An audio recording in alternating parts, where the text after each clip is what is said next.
Well, looks like I'm still in a huge, bright area, so you can't really see me very well. Oh well. Anyway, I'll continue this. Alright, this will continue here. This side will be the side I read the Muslims version plus doing a mock Arabic accent, and this is the side I'll be using to read my words here. Okay, let's see here. Alrighty. If true, why were you trying to defend... I'm going to go back a little bit here. Okay. He is just like us. He's talking about Muhammad. I will take his word and obey as long as it does not conflict with the Quran because of two reasons. One, he can potentially be wrong. Muhammad can potentially be wrong? Gosh. Two, enemies of Islam may have corrupted the hadith. Isn't that something a Muslim said, that Muhammad could be potentially wrong? Wow. I guess he's trying to prepare you guys for what Sunan Abu Dawud said. You know. Alright.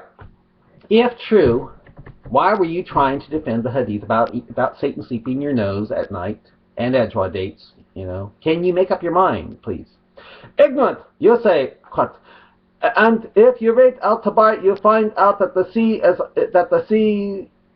a sea of water, that the sky is a sea of water held over our heads by the power of Allah, so that not a drop drinks. You think that really is a sea over our heads for sun, moon, planets, so literally swimming? Right, I asked that. Look, give me the verse number and I will look into it. Okay, we'll type into your web browser. How do you mean verse number? Okay, we'll type into your web browser, Al-Tabari, sun and moon travel in the chariot, and it should take you right to that place. Ignorant, you say, you think the sky is held up by invisible pillars because it's held up by the power of Allah. Right, right. Look, where the hell lock means. Allah says in Quran, we have made the skies a protective ceiling for you. Recently, a meteor hit a village in Russia. You can find the videos on YouTube.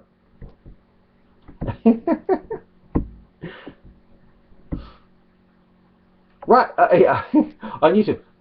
Okay, you have it reversed from the Quran. If you read the Quran, the stars, lamps, in the lowest heaven, lowest sky, actually Earth's atmosphere, aren't to protect the Earth from incoming objects, but to shoot flaming missiles at men and jinn who try to leave the zones of the Earth and spy on Allah without authority, and spy on Allah. And the Quran says no one can leave the zones of the Earth unless by authority. In other words, unless through Allah.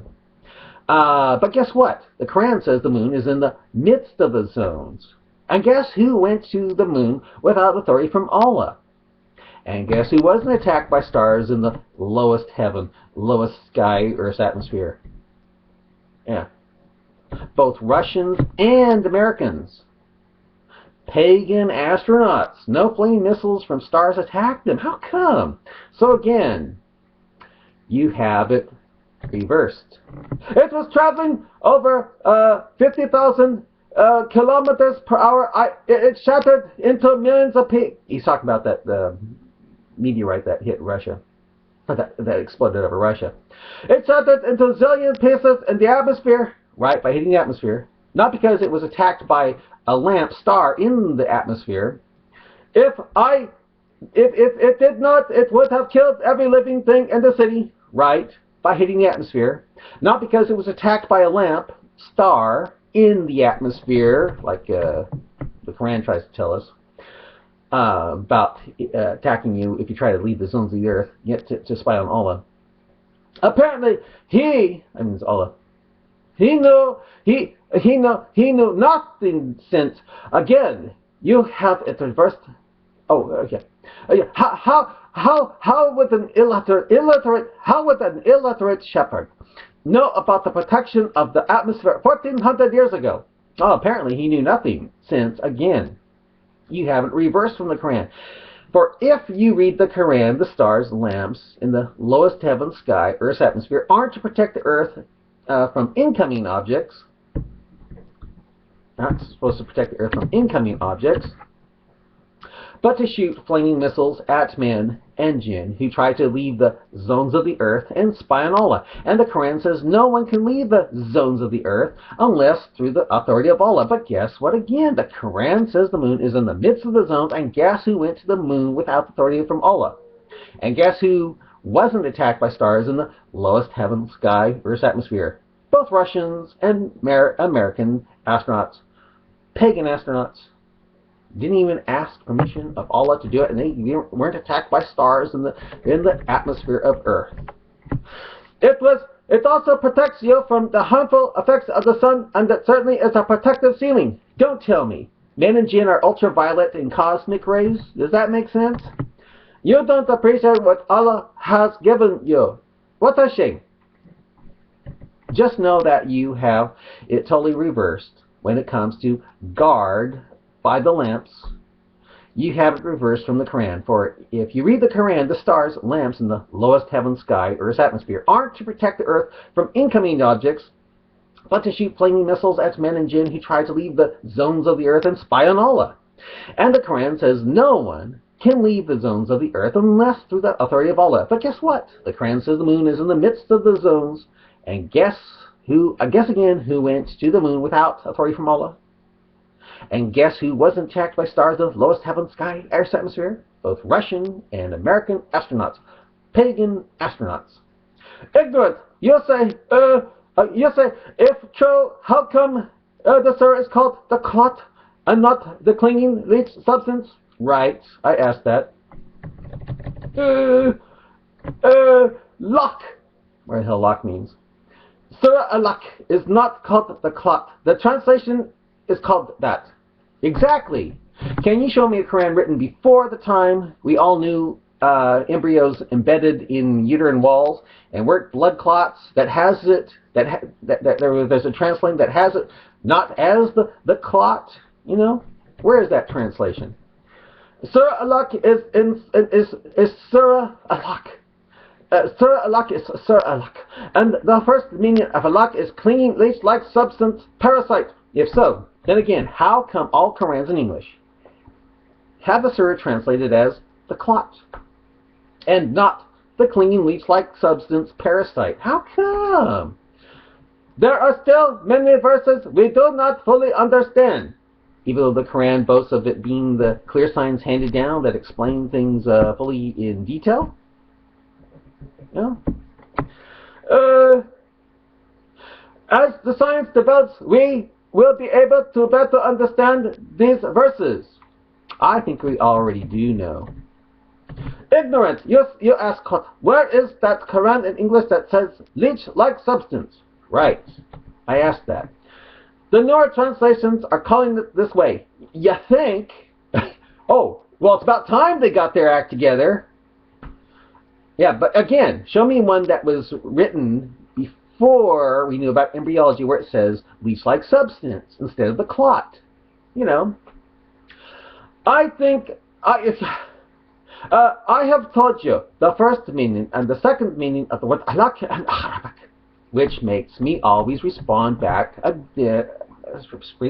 again with how come all Qurans in English have the surah translated as the clot and not the leech-like substance, parasite, written before we knew about embryology and embryos embedding in uterine walls. How come? The first meaning is perfectly in harmony with the science. Only with the newer translations are calling it this way. Quote, when you said the newer translations are calling it this way. Yeah, only with those translations. You should have said the older ones. You should have said the older ones before embryology have it this way as well. It would have been taqiyya, lying on your part, but it would have been way more impressive if your lying proved to be correct. You know? This world-famous embryologist in Toronto converted when he read these verses. How come? Because he read the new translations and not the ones written before what embryology shows about embryos attaching to uterine walls? Who is this genius anyway? I can give you his story. Oh, I'm sure you can. Again, did he come to this with old translations of the Quran or the new translations, not the ones written before what embryology shows about embryos attaching to uterine walls? Are you going to claim that you know better than him and he was stupid too? What do you think? Wow, you are really ignorant. Again, did he use old translations of the Quran to come to this conclusion, or the newer translation, or as you said, the newer translations are calling it this way? Ignorant, you say ultimo. Well, luck. You say one more time something similar to this. You are done and blocked. Zero tolerance. Are you clear? It's up to you. I mean, truly, I can think of things far worse to call him than old Mo, if you'd like. Ignorant, you say embryos. You say, quote, embryo does not even have blood in it like leech, and it is a bunch of living cells. You disagree with that. Luck. What the heck is this Locke stuff? Talk to the world-famous embryologist in Toronto who converted to Islam after reading verses of the Quran. Again, did he come to this with old translations of the Quran or the new translations, not the ones written before what embryology shows about embryos attaching to uterine walls? His name is Dr. Moore. Shouldn't he be now called Dr. Noor if he became a Muslim? Dr. Moore. Okay, then he goes on about this Dr. Moore thing, you know. And it goes on and on and on about it snowing. It just goes on. And then I say, woo, that is impressive. Ooh, that is impressive. But again, did he come to this about the Quran and embryology with old translations of the Quran or the new translations, not the ones written before what embryology shows of embryos attaching to uterine walls? Well, ignorant, you ask, you say, I don't care if leech and embryo look like the same. True, I don't. For a clump of cells can look like a lot of things. Luck. Of course, you don't because you cannot luck. I know I should have asked this a long time ago, but what the hell does luck mean? You know? I think I'll end it here.